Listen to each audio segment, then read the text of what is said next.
because of our climate doesn't allow apples to grow. But through this greenhouse, I'm sure we can grow apples because it controls the weather. So the weather pattern from this place is being controlled by this kind of thing. Then from here, we are going direct to our meteorology department. I think we have accommodated more questions. So, the end of my presentation here. Big hand, Mr. Chico. All right, so right away from here, we'll proceed to the weather station. Follow.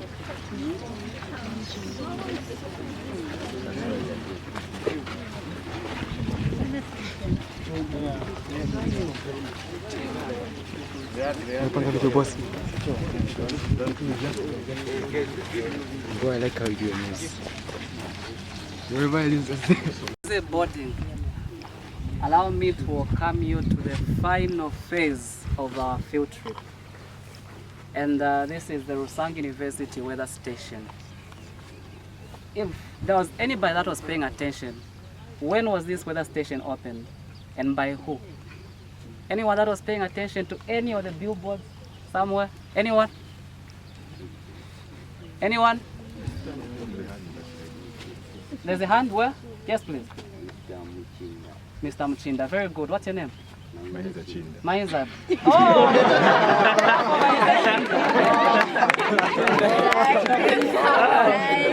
Mr. Mchinda. Then the date, when was it opened? When was it opened precisely? Give me the date. Quickly, quickly. Master boarding. Smart minds, yes. 1990, good try, good try, good try. Anybody else? The last one, Mr. Mchinda. 2008, very good. 2008, when? 2016? February. February, very good. You see, even my team here is there to respond. So this is the weather station. And by definition, weather is defined as what? How do we define weather? Weather, what is weather? This is a basic question. So what is weather? I'm going to be pointing at you at random now. What is weather? Before I point, yes please. Weather is the condition of the day with regard to temperature. Wow. Weather is the condition of the day with regard to temperature. A big hand, a big hand. So now, when you want to measure weather, there are certain things that you have to take into notice. And these are what we call as what? Elements of what? Weather. So what are some of the common elements of weather? Yes. Temperature. Temperature, very good. Another one? Humidity, very good. Wind, excellent. Cloud cover. Sorry? Cloud cover. Cloud cover, good. Sunshine. Sunshine, outstanding. Anybody else? Anyone? Rainfall, very good. So the weather station contains the instruments that we use to measure the elements of weather. So in this station, we've got instruments that we use to measure wind speed, instruments that we use to measure wind direction, instruments that we use to measure rainfall, and instruments that we use to measure temperature. Then last but not least, the instruments that we use to measure the rate of evaporation. You know evaporation is also important, huh? Yes. Yeah. So I'm going to save this instrument because this is the best part, so we'll save this one for last. Let's start with something that looks to be the simplest. Come over here with me. Oh, so I see.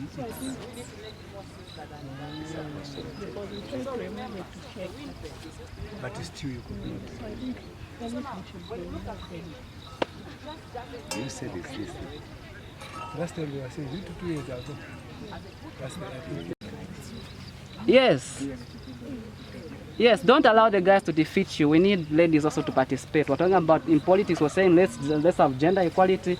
Even in class, we want gender equality. So let me hear your response. Any lady to help her? Where's the monitress? Leading by example, where's the monitress? Yes, monitress. What does the cup anemometer measure?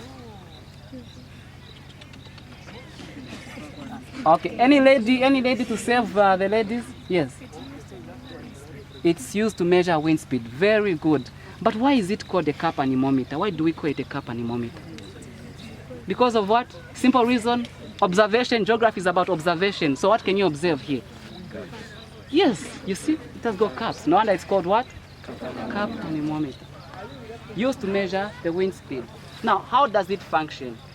Quite sadly, you guys have come at a time when it no longer functions as effectively as it used to. The technique here is that the wind, once it blows the caps, it has got figures, it has got a scale. I don't know if you are pan. Okay? So you're going to measure the size of the pan, then you also measure the quantity of water that you have. That's if you're depending on rainfall. You look at, for example, this the water that is there. You have to measure it. Operating pan or dish. Yes, if you want, you can call it. What is it made of? This is steel. This is steel. Stainless. Now, is it good conductor of it? Is it a good conductor of heat? Fairly. Yes. Fairly, I would say fairly. It's fair. So, which means it's also helping evaporating. It does help because it will raise the temperature of the water there. Then the rate will move out quickly. Because if you remember, we said temperature, evaporation is increased with what? Surface area and temperature. So those are the things that come into play.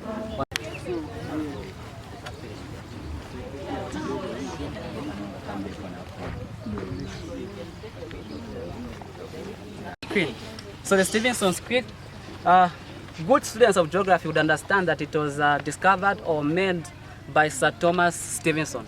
Thomas Stevenson, a British meteorologist, is one that discovered the Stevenson screen. Okay, then you'd notice that it's colored white.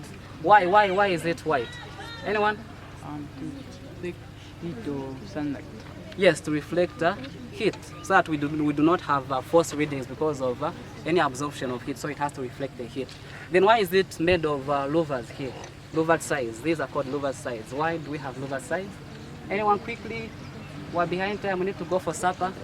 Quickly, these louvers, why are they there? The louvers. The maximum thermometer and the minimum thermometer.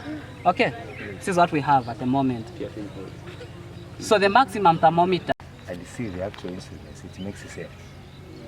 Okay, so on that one, we really want to thank the Geography Department for accommodating us. And we hope that next time when we knock on your doors, you'll be able to again accommodate us. By the way, I didn't whisper to Mr.